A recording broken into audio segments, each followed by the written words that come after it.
وقت کے حکمرانوں کے سامنے جو ڈٹا رہا، وقت کے حکمرانوں کے سامنے جو ڈٹا رہا، ایسے سعد حسین کی استقامت پہ لاکھوں سلام۔ اور میرے امام نے فرمایا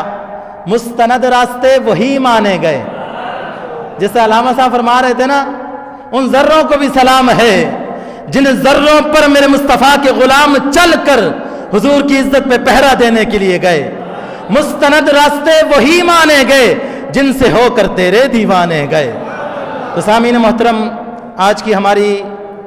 اس عرس امیر المجاہدین کانفرنس کے اندر امیر محترم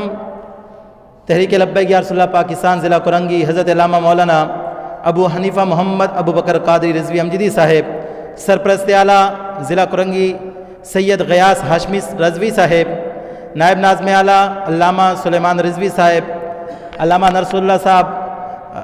سعید احمد میروی صاحب، قاری شہزاد صاحب، ہمارے پی ایس 96 کے امیر محترم فیصل شکیر رضوی صاحب،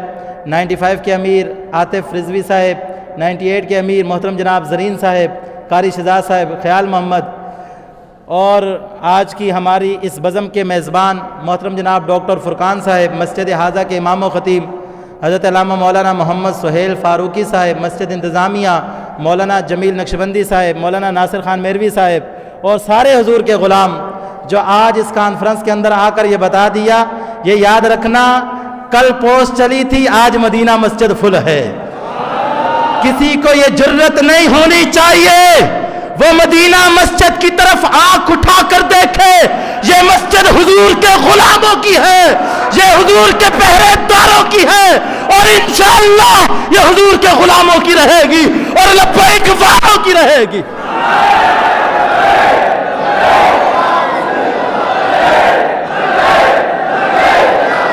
سامعین محترم، آج کہتے ہیں ممبر پر سیاسی بات ہوتی ہے، یہ ممبر رسول اللہ کا ہے، یہ مصلی رسول اللہ کا ہے، بات بھی رسول اللہ کی ہونی ہے۔ وہ میرے بابا جی فرما گئے، پیڑا ہور تے پھکیا ہور، تمہیں درد اور ہو رہا ہے۔ یاد رکھنا میرے امیر نے بابا جی کے عرس کے اندر فرمایا، تمہارے باپ دادا ہمارا راستہ نہیں روک سکے، جو راستہ نہیں روک سکے لبیک والوں کی منزل کون روک سکتا ہے؟ سامعین محترم، یہ امیر المجاہدین کا فیضان ہے۔ آج یہ جو مساجد ہیں یہ اسلام کے قلعے ہیں، انشاءاللہ یہیں سے پرچم اسلام بلند ہوگا اور پاکستان کے ایوانوں میں لہرائے گا، اور قومی اسمبلیوں کے اندر بھی لہرائے گا، اور سینٹ کے اندر بھی لہرائے گا۔ پھر ایک ہی آواز آئے گی، لبیک۔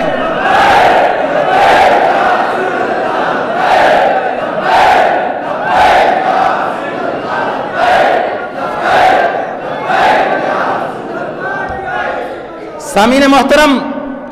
امیر المجاہدین علامہ حافظ خادم حسین رضوی رحمۃ اللہ تعالی علیہ، بابا جی نے سرکاری مسجد جو حکومت کی تھی اس کے اندر آپ نے حق بولا،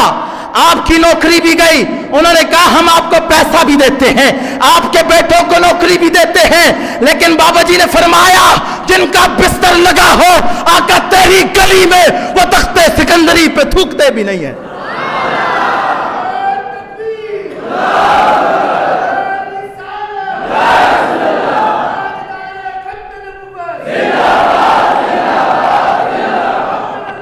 زندہ